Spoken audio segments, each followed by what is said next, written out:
Hello there guys, Team Selector time for the game away to Everton tomorrow night in the Premier League. 8 o'clock kickoff at Goodison Park. Goodison Park is always a challenging ground for Chelsea to go to. In terms of record, of course I know we've lost there the last 2 years, but I looked a little further back. Everton have won 7 of the last 11 encounters with Chelsea at Goodison Park, so it definitely favours them. And thinking back to the Newcastle game a few weeks ago, I mean that's not too dissimilar to our record at St James's Park, so it's one of the most difficult games on the calendar for any Chelsea team. And looking at Chelsea's sort of record, Chelsea tend to win at Goodison Park when we win the league as well, so maybe that's a good omen if we get the 3 points tomorrow night. But let's go into this game. Team news, both Callum Hudson-ODOI and Hakim Ziyech are out for 2 weeks as expected. Frank Lampard also mentioned that Christian Pulisic was feeling a little bit in his hamstring after the Leeds game. Didn't of course play against Krasnodar, but is expected to be fit for this game and will be available for selection, which is a positive. And in terms of Hudson-ODOI and Hakim Ziyech, of course knowing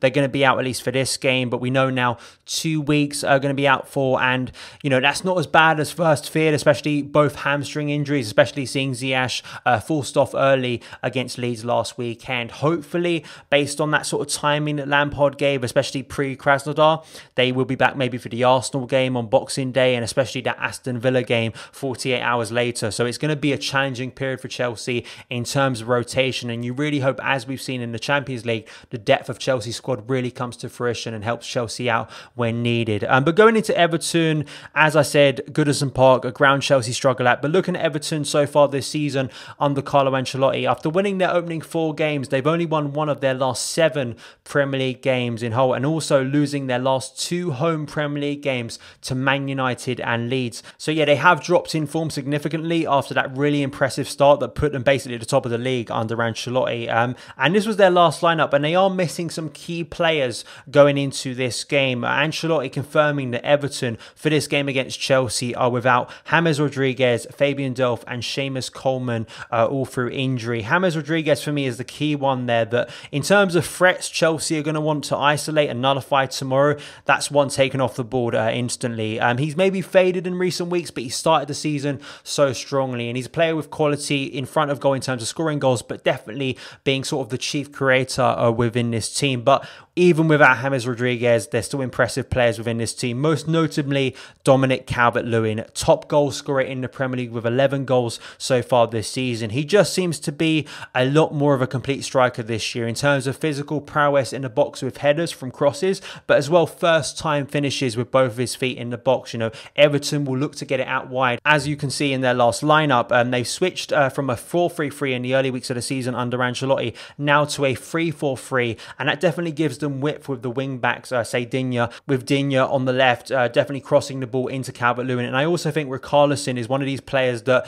in the past has definitely hurt Chelsea, and I think he can blow hot and cold in terms of his consistency. He's still a young player. If he's on form, he's a deadly player. He really is in front of goal and really can lead Everton's attack, but he has got that temperament to him that if he's off form, he can sometimes get a red card. He can sometimes be isolated pretty easily. I mean, Kurt Zuma will know more than most what happened last year, especially against Dominic Calvert-Lewin, how difficult that game was for Chelsea. So yeah, all round, it's going to be a challenge for Chelsea in terms of nullifying those threats. But as we've seen in recent weeks against Leeds and Spurs, Chelsea can nullify and stop key threats for opposing teams. So hopefully that'll be the case once again tomorrow night. I also want to pick up this just as we go into this game. The Athletic wrote an article about sort of pressing being down generally, especially in European football and especially the Premier League so far this season, and especially with Chelsea pressing less, and we have the second highest drop in Europe. Now you could put that down to say conserving energy in what is a really congested season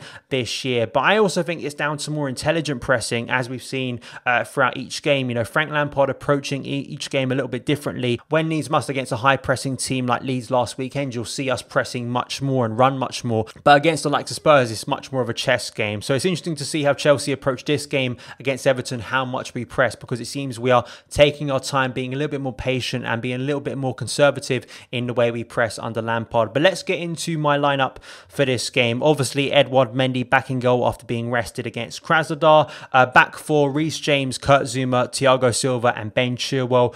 I was so happy for Reece James to get another assist from a cross last weekend. I still feel, and I've said this before on the channel, I think a Reece James cross into the box for a striker to finish should become a trademark goal under Frank Lampard, and hopefully we'll see that a bit more now. James getting into the team more and more, being basically a first team player now, a guaranteed starter for Frank Lampard. Hopefully he'll grow that chemistry with his fellow teammates, especially forwards in the team. Going into midfield, of course, N'Golo Kante at the heart of it in DM. Last weekend was such an impressive performance. I mean, N'Golo Kante has been world class recently. He really has, back to his best levels. Just looking at stats in terms of interceptions, he's reaching 16-17 levels under Antonio Conte again, which is a great sign for Chelsea, especially this season. But in terms of last week, when you started to get a little bit concerned in those opening moments against Leeds where they were pressing us, sort of bypassing the midfield, is this where the 4-3-3 with Kante as a lone DM gets exposed pretty heavily? But the way Chelsea changed that game and the way Kante influenced it, especially as the game went on, is so impressive. So once again, Kante, you're looking in those central areas. Can he shut down the likes of Richarlison? Especially their midfield. That midfield battle is going to be so key for Chelsea, as it has been in recent weeks. Alongside N'Golo Kante, Mateo Kovacic. Want to give praise to Kova in recent weeks. He really has impressed me. Got back to his best form of last season that won him Player of the Year for Chelsea. And he scored at Goodison Park last year, but he's being much more effective in recent weeks. You know, key passes against Sevilla, setting up Olivier Giroud. You know, the pass before the pass for the Pulisic goal against Leeds last week. It was a lovely little bit of movement to set Timo Werner free in the closing moments of that Leeds game. And he passed the ball to Tammy Abraham that eventually won the penalty for our goal against Krasnodar in midweek. So he's having much more influence in this midfield. And rounding off the midfield, of course, is going to be the exceptional Mason Mount. Undroppable for Lampard at the moment. And as I said earlier in the season, for me, Mason Mount is essential to Frank Lampard's Chelsea. So I think he'll be starting once again. And then we go into my front three. And as I said, with Hakim Ziyech being out, with no Carlo Ancelotti, who plays on the wings for Chelsea? Firstly, I think Timo Werner. Now, Timo, of course, has naturally been playing on the left of the front three for Chelsea, but I think as we saw last weekend, when needs must, he can shift over to the right and still create chances for himself and still get into the right positions. I think the key thing for Timo is better finishing, right? And I've seen some comments on my videos and absolutely understand it, right? If Tammy is missing those chances, I expect a lot more criticism from Chelsea fans. I think with Timo, I have the confidence in his mentality that he'll get into those positions, but he needs to start being more clinical. And, you know, Chelsea, we've got away with it in recent weeks in terms of Timo missing that many chances. Hopefully, you know, it doesn't cost us in the long run, and hopefully he can find his shooting boots once again tomorrow night at Goodison Park. On the left, Christian Pulisic has been out with injury, scored his first Premier League goal last weekend, set up by Timo Werner. This is the moment for me where Christian Pulisic really needs to make his name once again in the Chelsea starting 11. He really needs to remind everyone why he was Chelsea's best player in the run-in last season. And up top, Olivier Giroud, the man in form, obviously going to start once again. I cannot see Frank Lampard not going with Giroud once again. Didn't start in midweek. I felt Tammy didn't really take his opportunity against Krasnodar. And for me, got to be playing players in form. He scored 4 goals against Sevilla. He scored against Rennes and he scored against Leeds last weekend. So Giroud is my man leading the line tomorrow night at Goodison Park. But that is my team selector for the game. Let me know your lineups in the comments below. Thank you guys so much for taking the time to watch this video. If you did enjoy it, hit that subscribe button and the notification bell so you never miss an upload. Follow me on Twitter at SonOfChelsea, and I'll see you again.